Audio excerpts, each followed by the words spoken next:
Takže toto je video, ktoré bude po slovensky. Takže vidíme TextWorks program. V tomto programe máme na ľavej strane LaTeX dokumentáciu a na pravej strane výsledné PDF-ko. Našou úlohou je napísať si takýto dokument, kde budeme mať názov, dátum a kapitoly funkcie, derivácie, graf, kde budeme vidieť graf pôvodnej funkcie a derivovanej funkcie. Tento graf si môžeme vytvoriť jednoducho pomocou AirShiny Application.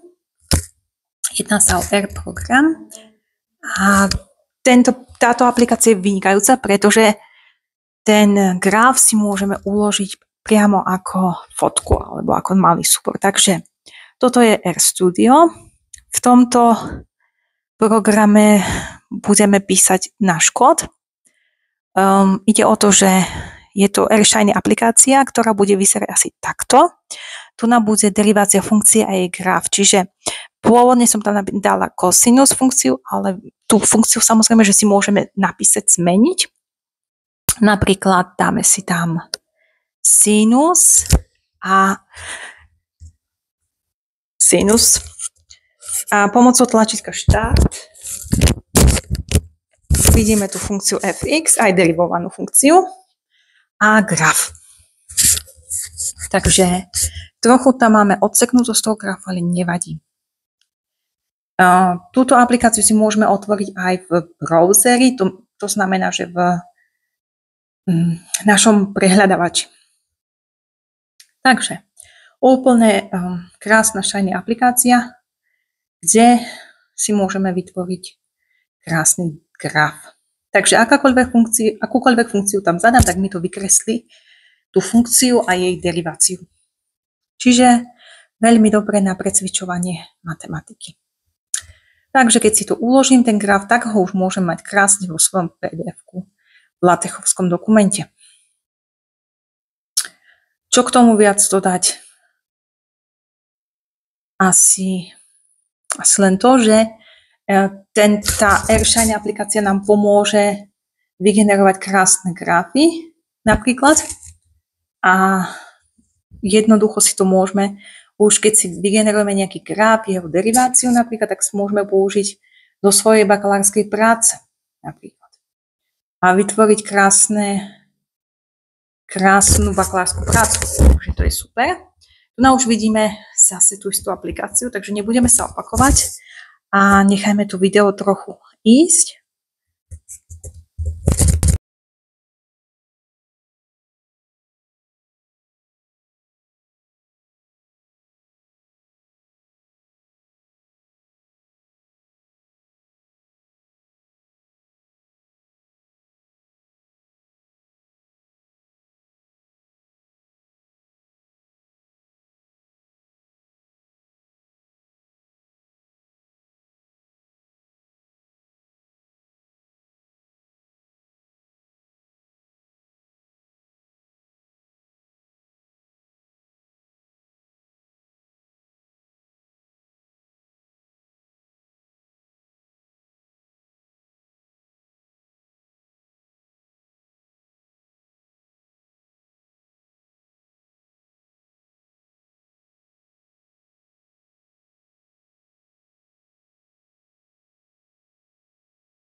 No a Tu máme deriváciu funkcie 2x na druhu, čiže to je 4x, máme takto. Trochu tam mám zase samozrejme, že nevidno to na celé, no ale nevadí. Možno ste si všimli počas toho videa, ktoré šlo bez zvuku, bez komentu, že bola tam aj, keď zadáme nesprávne tú funkciu, tak nám to vypíše samozrejme, že nejakú chybu nám to zahlási. Takže na to pozor. A tu už to máme v web browseri, čiže v prehľadávači. Proste akákoľvek funkciu tam zadáme, tak tá funkcia sa nám zobrazí jej derivácia. Takže toto je moja Shiny aplikácia. Kto nemá skúsenosti so Shiny aplikáciou, tak si samozrejme môžete niečo v tom ChatGPT popýtať sa ho, ako vám to vytvorí, trochu sa s tým popasovať a samozrejme nebojte sa ten kód z toho upravovať, modifikovať si ho, pretože tá Shiny aplikácia je na takéto veci ako stvorená. Množstvo výhod. Programovanie v jazyku R je staré. Je to už takmer zabudnuté, ale stále s pomocou toho R sa dokážeme naučiť veľmi dobre programovať. Tieto programovacie jazyky nám to R nám pomôže aj pri Pythone, aj pri mnohých ostatných. Takže vždy to, čo sa naučíme, aj aplikujeme v iných programovacích jazykoch. Dobre.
Takže ešte som zabudla podotknúť, že všetky tie knižnice by mali byť aktuálne, to znamená, že nezabudnú na update a tu nám vidíme na okraji install, to znamená, že tam môžeme všetky svoje pakety alebo nejaké tie potrebné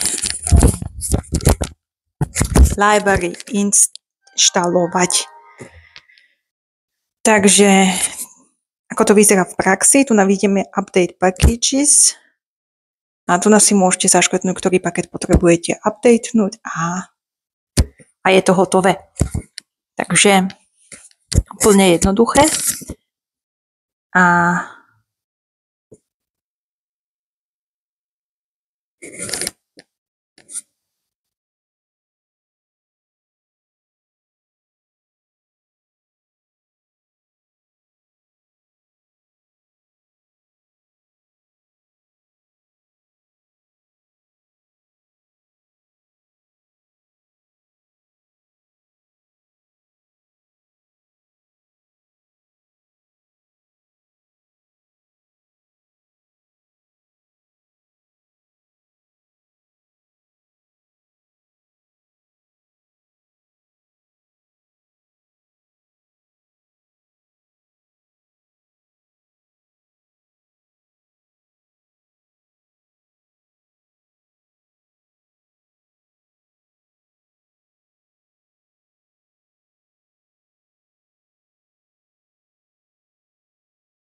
takže ku koncu by som sa chcela poďakovať, že ste mali chuť sa na toto video pozerať a dúfam, že vám niečo nové prinieslo. Takže nezabudnite dať like, odber a uvidíme sa v ďalšom videu. Majte sa pekne, čauky.